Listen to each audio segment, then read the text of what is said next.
어떤 사람이 고속도로에서 자동차를 운전하고 가고 있었습니다.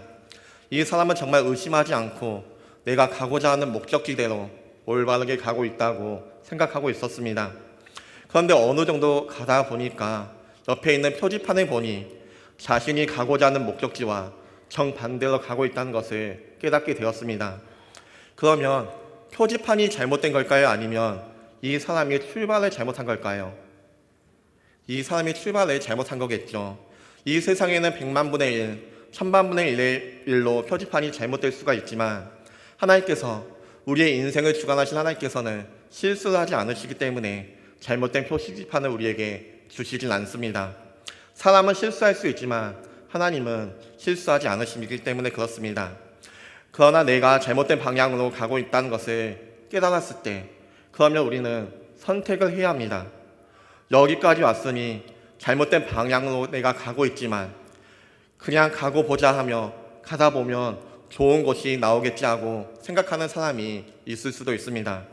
또 어떤 사람은 정말 낙심이 되고 정말 힘들고 어쩌다 이렇게 됐지 않은 절망감이 온다 할지라도 그것을 무릅쓰고 방향을 전환하는 사람도 있을 것입니다. 여러분은 어떤 선택을 하시겠습니까? 계속해서 잘못된 길로 가시겠습니까? 아니면 180도 방향을 돌려서 올바른 길로 가시겠습니까? 여러분과 저는 언제 그런 선택을 했는지는 모르겠지만 이미 선택을 하였습니다. 어떤 선택을 하였습니까? 방향을 180도 돌려 올바른 길, 진리의 길, 복음의 길, 예수의 길로 가기로 선택한 사람들입니다. 그리고 그 선택을 바로 우리는 회개라고 이야기합니다. 하나님과 무관한 삶을 살아가다가 심지어 하나님과 대적한 삶을 살아가다가 어느 순간 복음의 말씀을 듣고 지금까지 내가 잘못 살아왔구나 이렇게 가다가는 영원한 사망에 떨어져서 영원한 심판을 내가 받겠구나 라는 것을 깨닫게 되었을 때 방향을 전환하여서 하나님께로 나아가는 것, 그것이 바로 회개입니다. 자, 그러면 여기서 우리가 생각해 보아야 할 것은 이것입니다. 우리가 길을 가다가 내가 잘못된 길을 걸어가고 있구나라는 것을 깨닫게 되었습니다. 그래서 돌아섰습니다. 내가 돌아선 것이니까 내가 회개한 것이겠죠. 그러겠죠? 그러면 그 회개의 출발점은 나로부터 시작한 걸까요? 그렇지 않습니다. 회개의 출발점은 내가 아닙니다. 방향을 전환하는 것은 나이지만 그 방향을 전환하는 역사가 나로부터 시작되는 것은 아니라는 것입니다. 이 구원의 서정, 구원의 역사는 그 어느 것도 내가 먼저 시작한 것이 없습니다. 심지어 우리가 노력해서 얻는 성화의 과정마저 성령께서 우리를 성화의 길로 인도하시고 우리를 도우시고 우리를 이끌어 주시지 않는다면 이 성화의 과정을 우리는 걸어갈 수가 없습니다. 회개를 한다는 것도 내가 회개한다 라고 생각하기 쉽습니다. 그러나 이것은 나로부터 시작하는 것이 아닙니다. 회개를 비롯한 구원에 속한 모든 것은 하나님께서 먼저 이루신 일들이라는 것을 우리는 기억할 수 있어야 합니다. 구체적으로 회개에 대해서 한번 살펴보겠습니다. 회개라는 말은 우리가 신앙생활을 하면서 가장 많이 쓰는 단어 중 하나입니다. 그리고 성경을 보면 회개라는 단어가 많이 사용되고 있습니다. 그런데 성경에서 회개라는 단어를 사용할 때 두 가지 의미가 있습니다. 하나는 평생에 딱 한 번 있는 회개, 구원에 이르는 회개가 있고 나머지 하나는 구원과는 관계없이 자신의 삶에서 계속해서 나타나야 하는 회개가 있습니다.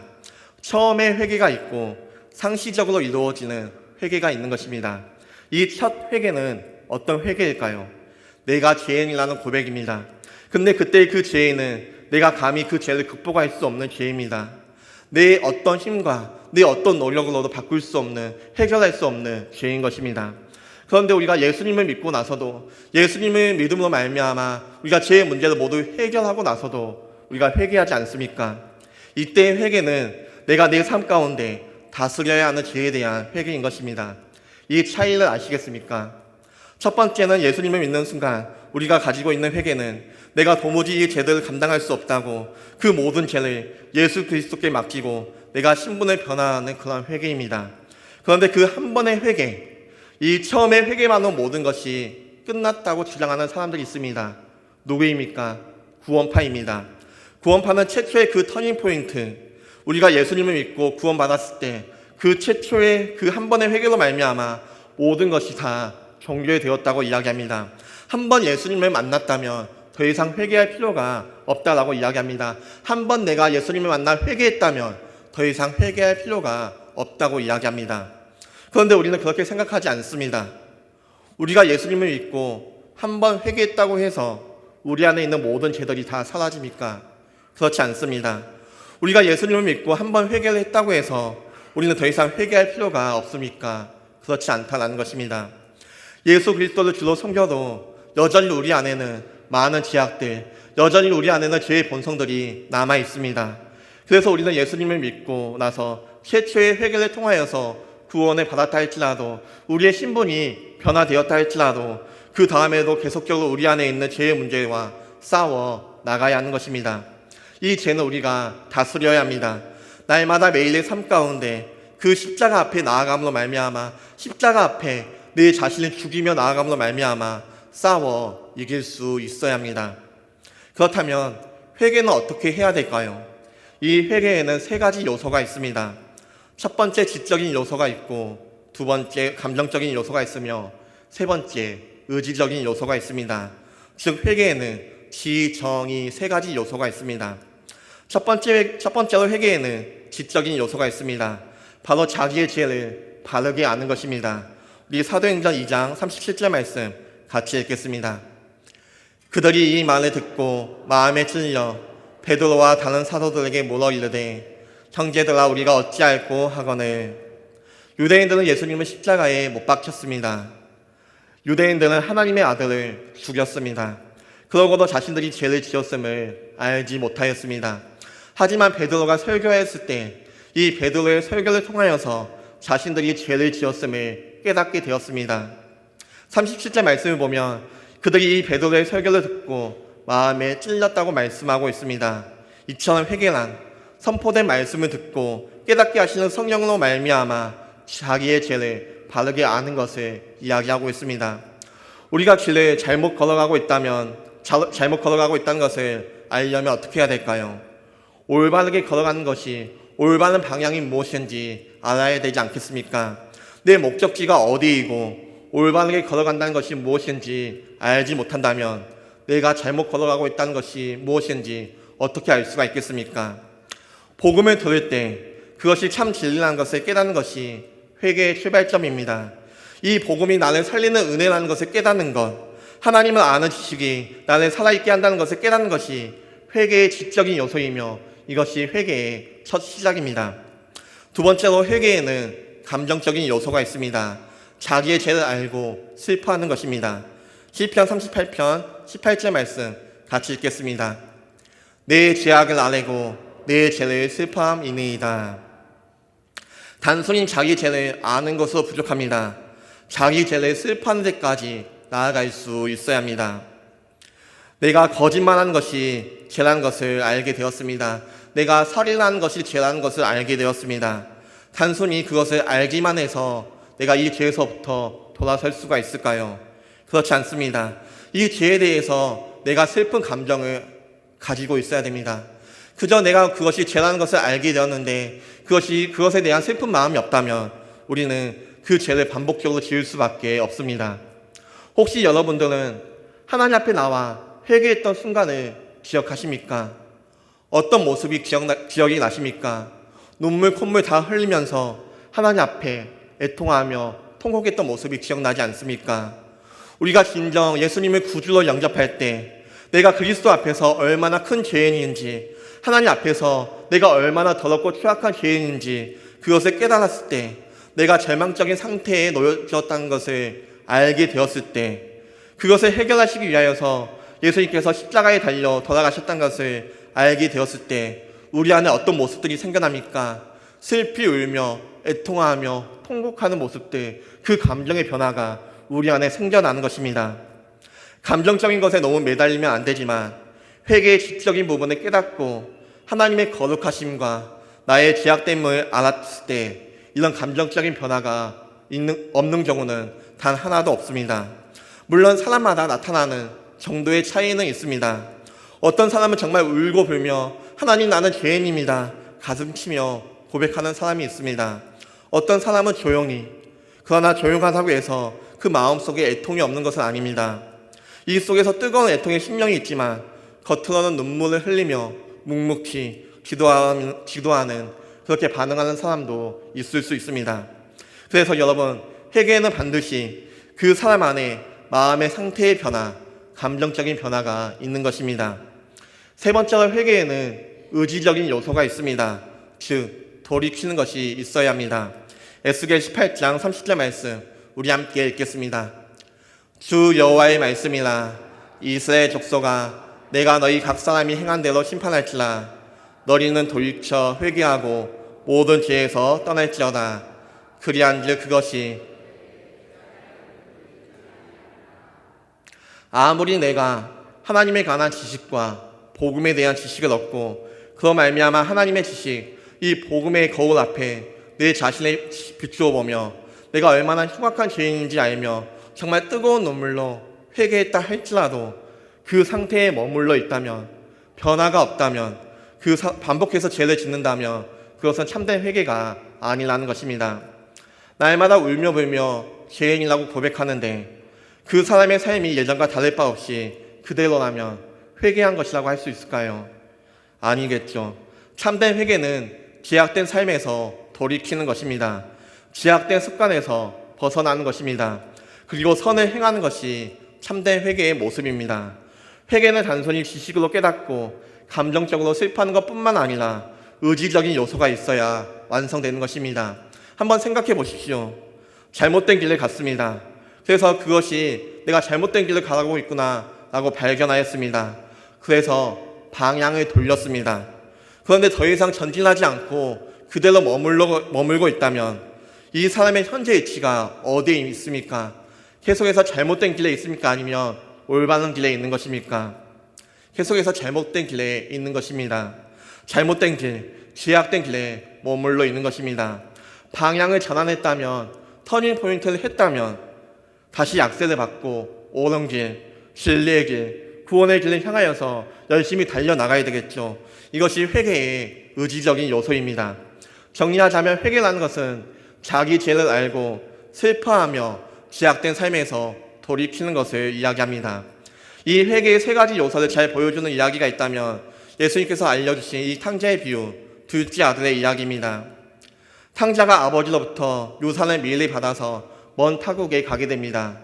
그런데 그곳에서 허랑방탕 생활을 하다가 아버지께서 물려주신 그 유산을 모두 다 허비하게 됩니다. 그런데 그때 얼마나 먹을 것이 없으면 돼지들이나 먹는 지엄 열매를 먹으면서 살아가게 됩니다. 그때 탕자의 머릿속에 한 가지 지식, 한 가지 정보, 한 가지 깨달음이 나타납니다. 무엇입니까? 17절 말씀입니다. 우리 누가복음 15장 17절 말씀 함께 읽겠습니다. 이에 스스로 돌이켜 이르되 내 아버지에게는 양식이 풍족한 품꾼이 얼마나 많은가. 나는 여기서 줄여 죽는구나. 이 탕자가 무엇을 깨닫습니까? 나는 아버지의 집에 사는 종들조차도 잘 먹고 편안하게 그 삶을 살아가는데 나는 여기서 굶어 죽는구나 라는 것을 깨닫게 됩니다. 나도 아버지의 품 안에 있었다면, 나도 아버지의 집에 있었다면 맛있는 것을 많이 먹고 평안히 누릴 수 있었을 텐데 내가 아버지의 품을 떠났기 때문에 이 고생을 하고 있구나 라는 것을 깨닫게 됩니다. 이것이 회개의 지적인 요소입니다. 그러자 그때 탕자의 마음속에 감정이 요동칩니다. 무엇입니까? 슬픈 마음이 생겨난 것입니다. 우리 18절과 19절 말씀 함께 읽겠습니다. 내가 일어나 아버지께로 가서 이르기를 아버지, 내가 하늘과 아버지께 죄를 지었사오니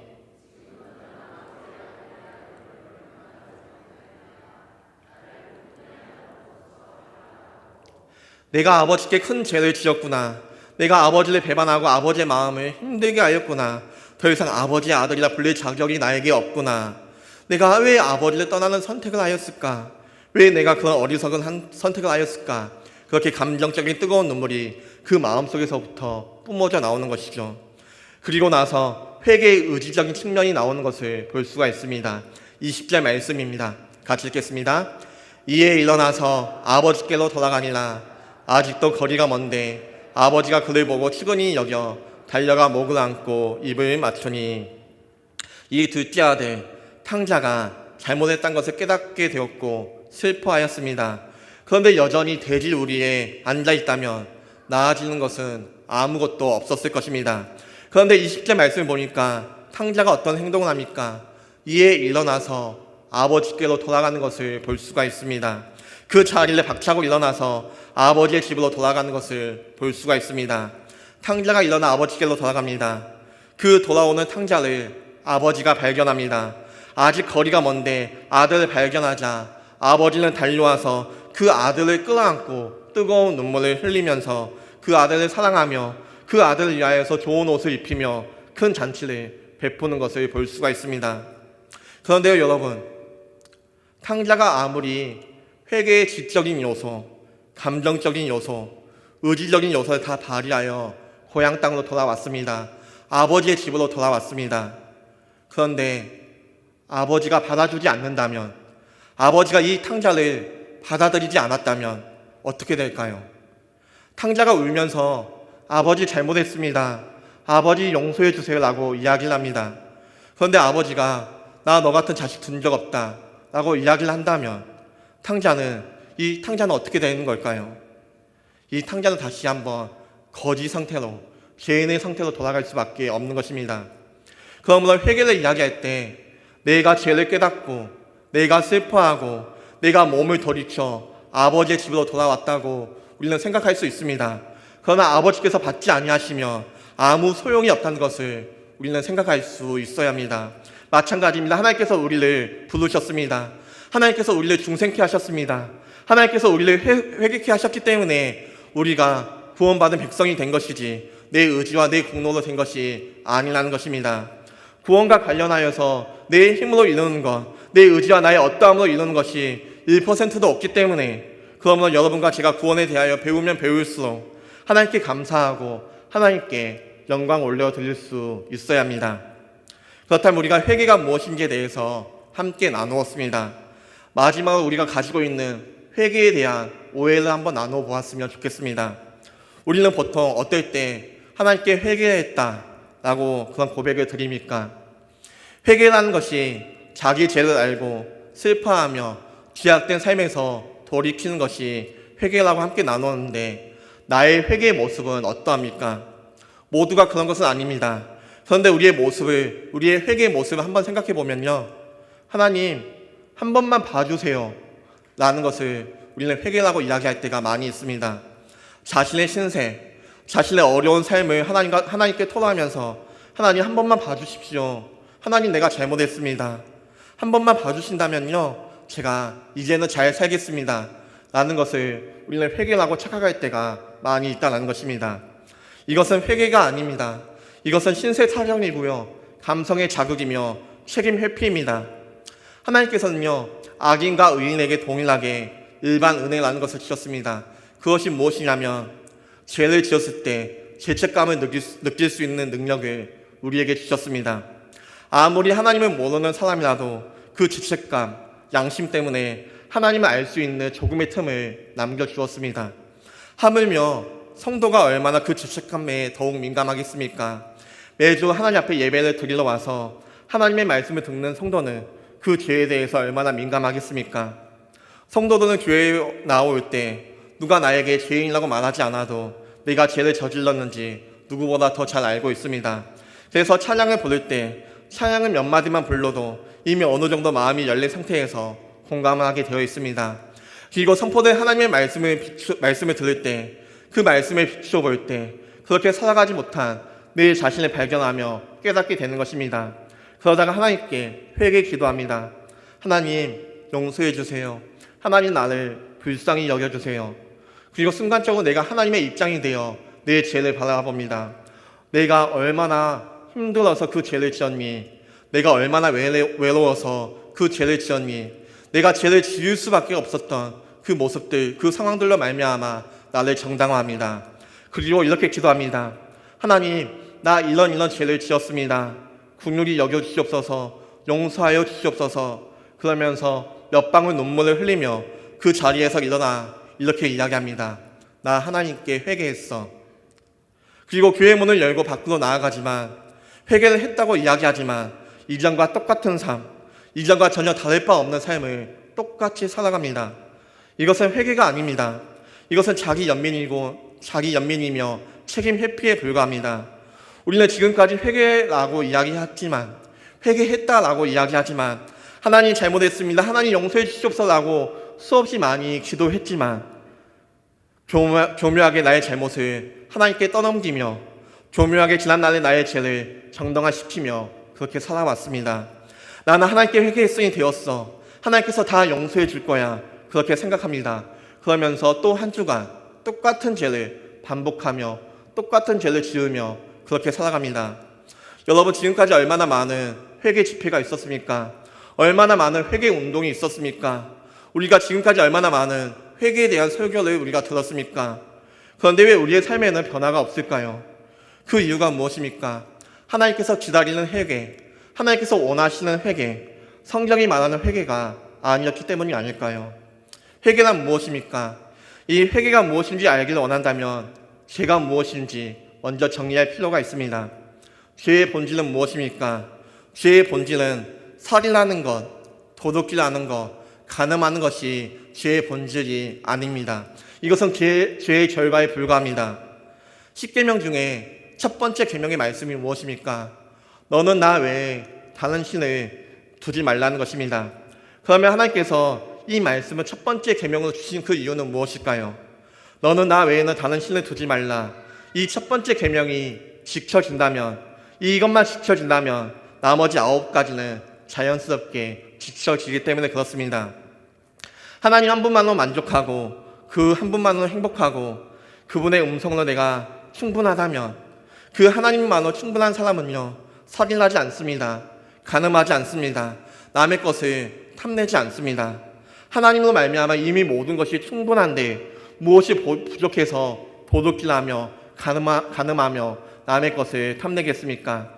이 첫 번째 계명이 지켜진다면 나머지 9가지는 자연스럽게 지켜지는 것입니다. 반대로 이 첫 번째 계명을 지키지 못하는 사람은 아무리 노력해도 다른 9가지를 지켜낼 수가 없습니다.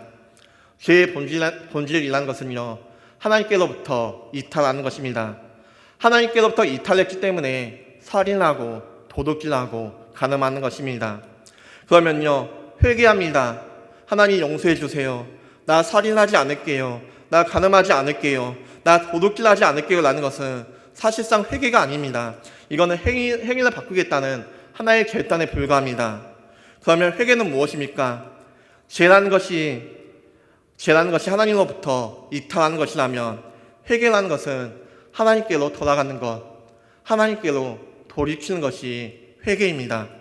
하나님께로 돌아가고 나니까 살인할 필요도 없고 도둑질할 필요도 없고 간음할 필요도 없고 남의 것을 탐낼 필요도 없습니다.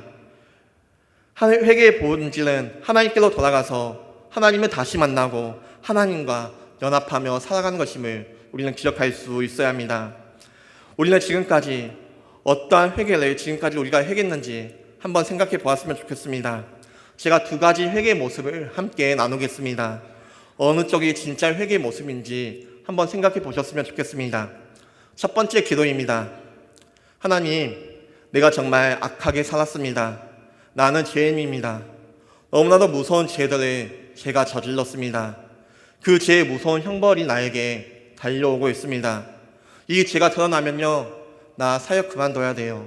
나 사업도 그만둬야 되고요. 내 인생은 끝이 납니다. 그러니 하나님, 한 번만 날 불쌍히 여겨주시옵소서. 내 죄를 한 번만 용서해 주셔서 한 번만 나를 봐주십시오. 한 번만 하나님께서 나를 살려주신다면 내가 다시 한번 회복되어서 이번엔 정말 하나님께서 기뻐하시는 대로 살겠습니다. 2번째 기도입니다. 하나님, 제가 잘못했습니다. 악하게 살았습니다. 추악하게 살았습니다. 지금 생각해보면요, 내가 저지른 죄가 너무나도 끔찍합니다. 내가 지은 죄의 결과가 나를 향하여서 무섭게 달려오고 있습니다. 이 죄가 드러나면요, 사역도 그만둬야 되고 사업도 그만둬야 되며 내 가정은 산산조각 납니다. 내 사업이 망가지고 내 인생이 망가지고 맙니다. 그런데요, 주님은 공의로운 분이시고 나를 사랑하는 분이시고 지혜로운 분이시며 자비로운 분이시기 때문에 내가 하나님을 신뢰하며 기도하며 나아갑니다. 주님이 판단하실 때 이 죄의 대가가 나에게 정통으로 치르게 하는 것이 하나님의 뜻이라면 나 기꺼이 이 죄의 대가를 치르겠습니다. 두 번 다시 내 사업이 일어나지 못하도 괜찮습니다. 두 번 다시 내 인생이 회복되지 못해도 괜찮습니다. 하지만 딱 한 가지, 나에게 이것만 돌려주시기 원합니다. 많이 아픈 가운데 다시 예수님을 만나게 하시고 많이 힘든 가운데 참회함으로 하나님과의 관계가 내가 회복되길 원합니다. 어느 쪽이 진짜 회개의 모습일까요? 첫 번째는 감성의 자극, 책임의 회피에 불과하지 않습니다. 하나님 나 한 번만 봐주세요에 불과하지 않습니다. 그러나 두 번째는요, 주님께로 떠나갔던 내가 주님께로 돌아옵니다. 회개하며 하나님께로 내가 돌아가겠습니다. 어떠한 죄의 대가를 내가 치르더라도 하나님께로 돌아갈 수만 있다면 난 그걸로 충분합니다. 나는 회개의 기도인 것입니다. 이 회개를 다르게 표현한다면 나 주님을 원합니다. 나 무엇과도 주님을 바꾸지 않겠습니다. 주님이 아닌 그 어떤 다른 언에 나 구하지 않겠습니다. 라는 고백입니다. 회복되지 않아도 괜찮아요. 부흥이 오지 않아도 괜찮습니다. 이대로 끝나도 괜찮습니다. 아버지께로 돌아갈 수만 있다면, 하나님의 품에 안길 수만 있다면 그걸로 나 충분합니다. 이것이 참된 회개의 모습입니다. 사랑하는 성도 여러분, 이 시간 우리가 하나님 앞에 나아가 회개하며 기도하며 나아가길 원합니다. 그런데 우리가 하나님 앞에 회개하며 기도하며 나아갈 때 하나님 내 삶이 너무나도 힘듭니다. 하나님께서 이 고통 가운데 날 한 번만 도와주신다면 내가 잘 살겠습니다 라는 행위를 바꾸는 결단을 하는 것이 아니라 하나님을 떠나 살았던 내가 너무나도 더러운 죄인입니다. 하나님을 사랑한다고 하였지만 내 안에 하나님이 아닌 다른 것들이 너무나도 많았습니다. 그것을 다 버리고 내가 하나님께로 돌아가길 원합니다. 하나님 한 분만으로 내가 충분한 삶을 내가 살아가길 원합니다. 주님을 원합니다. 주님을 내가 더욱 사랑하길 원합니다. 그 고백을 이 시간 올려드리며 나아갈 수 있는 우리 모두가 되시길 소망합니다. 우리 함께 나 무엇과도 주님을 바꾸지 않겠습니다. 함께 찬양하며 회개하며 하나님 앞에 나아가겠습니다.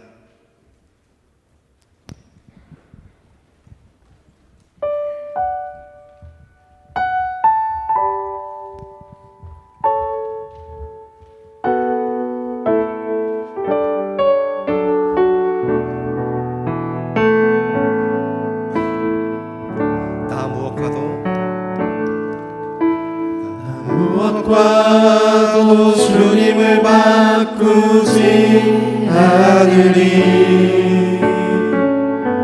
다른 어떤 은혜 구하지 않으리. 오직 주님만이 내 삶의 도움이시니 주의 얼굴 보기 원합니다. 무엇과도 주님을 바꾸지 않으리. 다른 어떤 은혜 구하지 않으리. 오직 주님만이 내 삶의 도움이시니 주의 얼굴 보기 한번 더 고백하겠습니다. 나 무엇과도 주님을 바꾸지 않겠습니다. 무엇과도 주님을 바꾸지 않으리. 다른 어떤 은혜 구하지 않으리.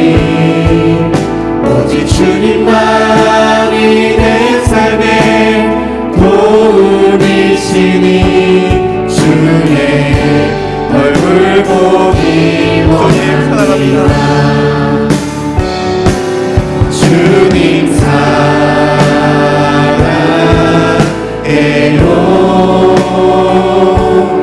온 맘과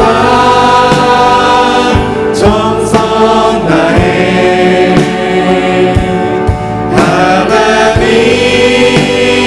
하나님의 신실한 친구 되기 원합니다. 주님 사랑해요. 주님 사랑해요.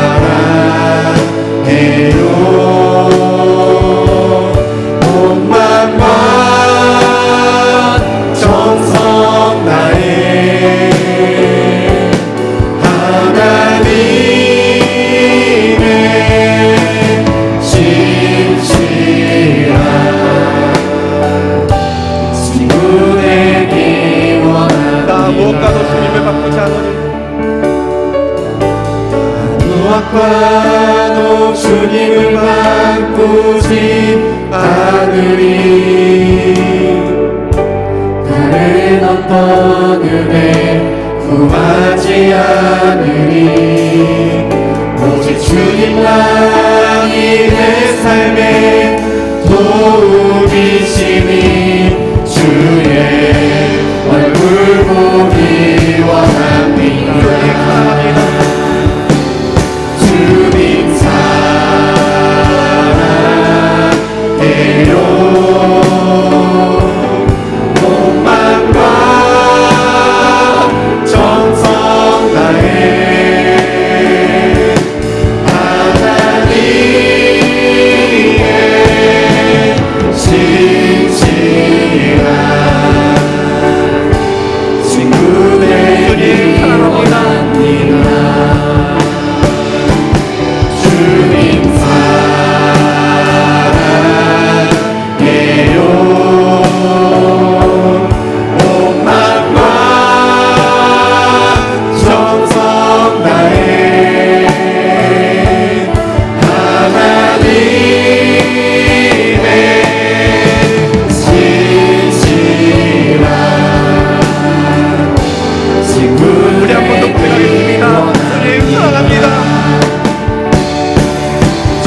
하나님, 나의 삶을 되돌아봅니다.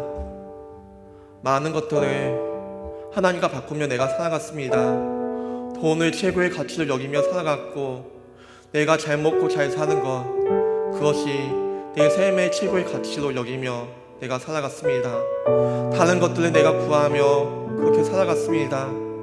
하나님, 내가 하나님 앞에서 죄인이라는 것을 내가 알게 되었습니다.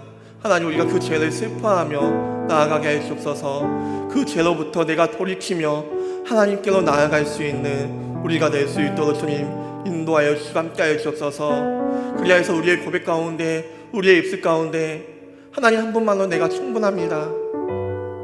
하나님 한 분만로 내가 만족합니다. 하나님, 나를 도와주시고 나에게 은혜를 더하여 주시며 주님 한 분만으로 내가 그 모든 은혜를 누리며 하나님께서 주신 그 은혜를 누리며 살아갈 수 있도록 하나님 도와주시옵소서라고 고백하며 살아갈 수 있는 우리 모두가 될 수 있도록 주님 함께하여 주시옵소서. 이제는 우리 주 예수 그리스도의 은혜와 하나님의 크신 사랑과 성령님의 감화 감동 교통 역사하심이 주님 사랑합니다. 온 마음과 정성 다하여서 하나님의 순전한 신부 되기 원합니다라고 고백하며 사랑하는 성도님들과 천당 제자식교회 머리 위에 영원토록 함께 있을지어다. 아멘.